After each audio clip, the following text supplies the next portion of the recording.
Hey everybody, Dr. Greco here. Welcome to Ministry in a Minute. So, this week we're going to be looking at a very practical scripture that teaches us how to do ministry. And this is for leaders, for pastors, for elders, but it's also for everyone who calls on the name of Christ, because we know that we're all called to do ministry.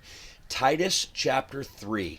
It's a chapter that is not talked about much. It's a pretty simple exhortation from Paul to Titus, similar to the book he wrote to Timothy about how to set up the church. But in chapter 3, he's explaining to Titus specifically how he should teach people to minister, to engage in their culture.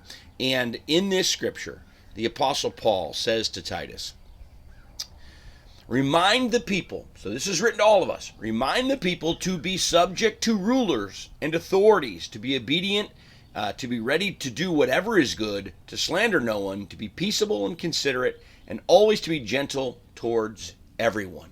So, Paul says to Titus, make sure this is what you tell the people. And the first thing he says is, you don't disengage from the world. In fact, you engage in the world. We'll get to that tomorrow. But a lot of people in the church teach that we as Christians should pull away from the culture. Now, this is not what the Bible teaches, and this is a very important and practical point. The Bible teaches, in fact, the opposite. We're not called to separate.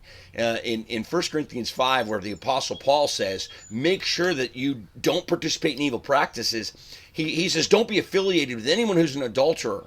And then he specifically says, I'm not talking about people in the world who are adulterers, because if you did that, you'd have to separate from the world. In other words, they're all adulterers. He says, no, people in the church who claim to be Christians but are adulterers, those are the people you should not fellowship with.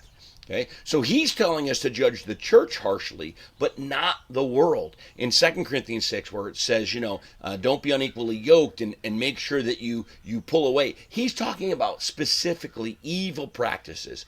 Don't participate in things that you know are overtly evil in the world or in the church. Okay? Jesus, in his high priestly prayer in John 17, says, I don't pray that you take the disciples out of the world. I pray you protect them from evil. John said we're called to be in the world, but not of the world. Okay? Our faith is not about us. Our faith is about him and about the mission, and we have to be in the world in order to fulfill the mission. Okay? So Paul's first admonition to Titus, the first thing he told Titus to tell us, don't separate from the world. Okay? Be in the world, be a light from the world, for the world, be different from the world, but be in it. We'll see you tomorrow for another Ministry in a Minute.